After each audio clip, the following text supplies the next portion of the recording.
Bill Hoffman now talks about how terminal and rotational systems can work in practice.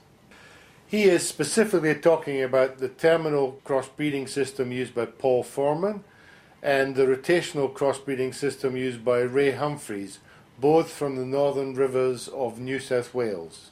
Both of these producers feature in the producer experience section of the DVD. The two situations, Bill, what are the benefits? Yeah, look, I'll make some comments firstly on the terminal sire program that we looked at earlier. I guess that's the application of classic crossbreeding, where we're looking at maximising, as we'd call it, the utilisation of hybrid vigour, but at the same time we're looking to capture as many desirable traits or characteristics from in that case 3 breeds. And and a first cross in this environment here, a first cross Brahman or Bos Indicus British female mated to a carcass breed such as the Charolais is just about the ideal exploitation of that hybrid vigour and, as we call it, complementary brood effects. And then in the second situation, I guess again we looked at a very applied situation using a classic 2-breed rotational program, and in that case, again the breeds there have been selected for complementary characteristics. A Bos Indicus breed to bring some Bos Indicus genes, and sleek coats, and then a British breed to bring in sort of some maternal characteristics and finishing ability in the progeny.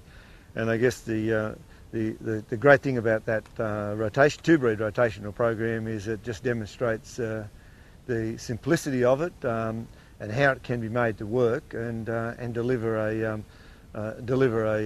progeny that are really focused on a particular market and deliver right into the expectations of that market. Are these two crossbreeding systems typical of what's going on in your district? Yes, there's a lot of situations where people use terminal sire systems and use European type bulls over Bos Indicus crossed cows. Lots of them probably don't work as well as we'd like because of the problem of sourcing females for those systems. They're, as we call it, they do not replace themselves. The system we looked at today, the operator there has managed to get organised and find the sort of females that he wants and buy them, and has established a means of bringing new females into that herd, so then he can truly run a terminal sire program where all females are mated to a terminal sire and all progeny sold. The second system, I guess, addresses that quite often big perceived problem with crossbreeding of where to get your females, and as the operator there pointed out, it generates its own female, so it overcomes that problem, and that's very appealing to a lot of people, and we do see a lot of people use rotational or crisscross programs. Some of them probably not quite as well planned and executed as the one we looked at today, but still they basically are following a similar path in relation to rotating or crisscrossing between a number of breeds. Would a good knowledge of genetics be an advantage?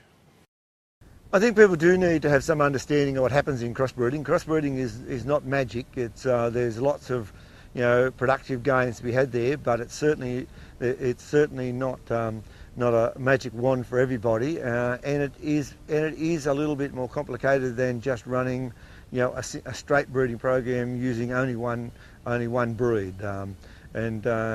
And I think some people in the early days of crossbreeding, particularly where they looked to introduce Bos Indicus content, found difficulties managing what happened within their herds.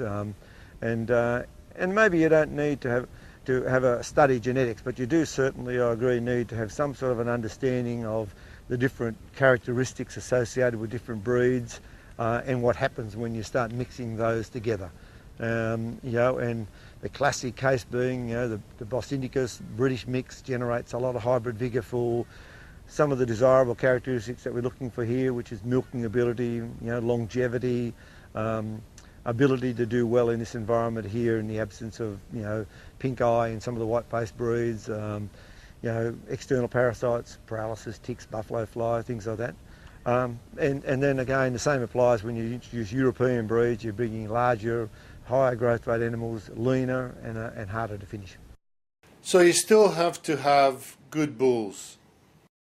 Absolutely. The bottom line is that, and again, I think it was pointed out by both our cooperators today, that you know, when you're selecting sires for crossbreeding, you've still got to select carefully and make sure that you're getting the right genetics for your job. Crossbreeding doesn't cover up, you know, bad bulls.